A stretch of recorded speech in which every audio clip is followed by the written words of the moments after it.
मैं आपको लेकर आ गया हूँ जहाँ आपको परम सुख के साथ साथ परम शांति मिल सकती है। ज्वार और भाटा, सुख और दुख उसी का नाम है, लेकिन वो पानी समुद्र का ही होता है। ज्वार में चढ़ता है, भाटा में उतर जाता है। भगवान होते हैं ज्ञान का भंडार। आपका जीवन लेफ्ट राइट ज्वार भाटे की तरह होता ही रहता है। भगवान शंकर किस प्रकार माता पार्वती को अपने कंधे पर लेकर के तांडव नृत्य कर रहे हैं, यहाँ पर भी भगवान शिव नंदी महाराज के साथ विद्यमान है। जीवन का जो फाइनल डेस्टिनेशन है वो होता है परम सुख की प्राप्ति। हम गाड़ी, बंगला, रुपए, पैसा, शराब, मुर्गी, मछली, इन चीज़ों के पीछे नहीं भागते हैं। जब हम जीवन को सुख के साथ, शांति के साथ व्यतीत कर लेते हैं तो हमारा फाइनल डेस्टिनेशन होता है, चाहे अपनी कितनी ही गाड़ियाँ खरीदी हों, चाहे अपने कितने ही बंगले बनाए हों, चाहे तो आपने कितने ही तरह के व्यापार बिजनेस खड़े किए हों, लेकिन आपका फाइनल डेस्टिनेशन यही होता है।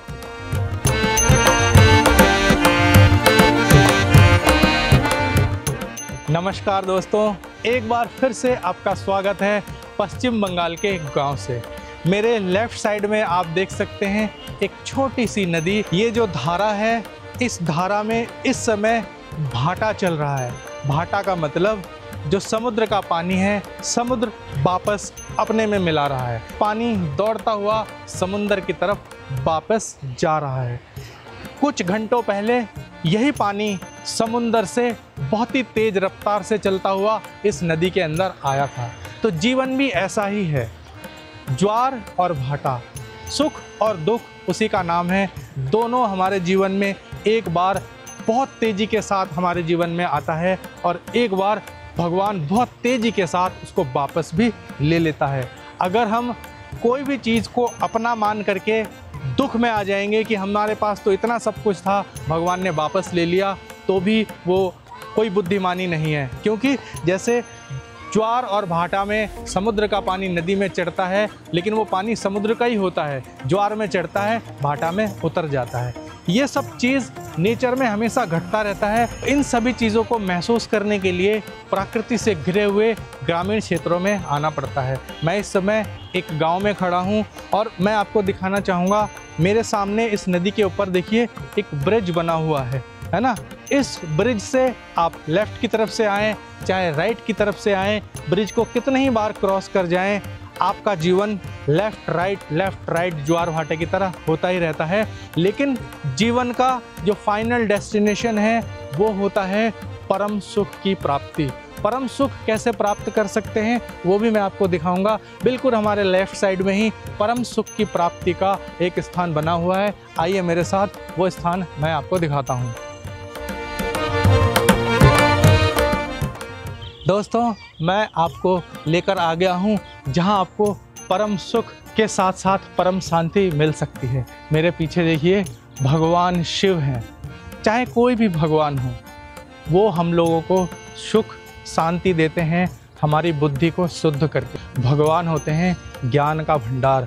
जब हम ज्ञान की प्राप्ति कर लेते हैं, सच्चे ज्ञान की प्राप्ति कर लेते हैं, तब हमें परम सुख की अनुभूति होती है। तब हम ईश्वर में विश्वास करने लग जाते हैं। देखिए भगवान शंकर किस प्रकार माता पार्वती को अपने कंधे पर लेकर के तांडव नृत्य कर रहे हैं। मैं आपको राइट साइड में ले चल के और दिखाऊंगा। वहाँ पर भी परम सुख देने वाले भगवान विद्यमान हैं। आइए मेरे साथ।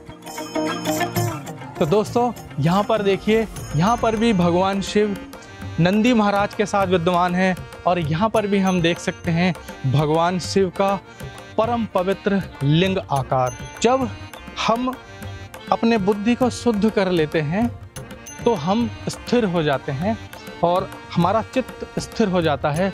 तब हम परम शांति को प्राप्त कर सकते हैं। हम गाड़ी, बंगला, रुपए, पैसा, शराब, मुर्गी, मछली, इन चीज़ों के पीछे नहीं भागते हैं। हम सिर्फ अपने बुद्धि को और ज़्यादा तराश लेने की कोशिश करते हैं और जितने ही ज़्यादा हम अपने बुद्धि को तराश करके शुद्ध कर लेते हैं तो हमें उतने ही ज़्यादा शांति का अनुभव होता है।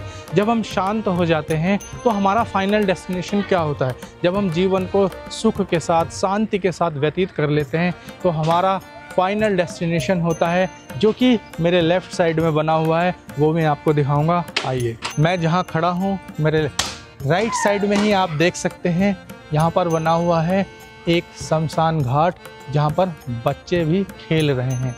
ये शमशान घाट है और यही शमशान घाट मनुष्य का फाइनल डेस्टिनेशन होता है। चाहे अपनी कितनी ही गाड़ियाँ खरीदी हों, चाहे अपने कितने ही बंगले बनाए हों, चाहे तो आपने कितने ही तरह के व्यापार बिजनेस खड़े किए हों, लेकिन आपका फाइनल डेस्टिनेशन यही होता है। और ये सब चीज़ को समझने के लिए आपको प्रकृति के बीच में घूमना पड़ता है, प्रकृति के नियमों को समझना पड़ता है, और उन चीज़ों को देखने, समझने और खुद को शांत और अपनी बुद्धि को शुद्ध करने के लिए आपको प्रकृति के बीच में घूमने के लिए निकलना ही पड़ता है। जैसा कि मैंने नदी से शुरू किया था, दिखाया था किस तरीके से एक समय नदी में समुद्र का पानी आ जाता है और कुछ ही घंटों के बाद समुद्र अपना पानी वापस ले लेता है। इसी प्रकार ईश्वर ने हमको जो भी कुछ दिया है, वो हमें लग रहा है कि हमारा हो गया है, लेकिन कुछ समय बाद वो सब कुछ यहीं छूट जाएगा और मनुष्य का देह पहुंच जाएगा इस शमशान घाट पर।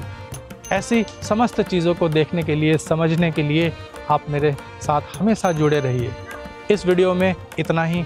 अगले वीडियो में फिर जल्द होगी आपसे मेरी मुलाकात। तब तक के लिए नमस्कार।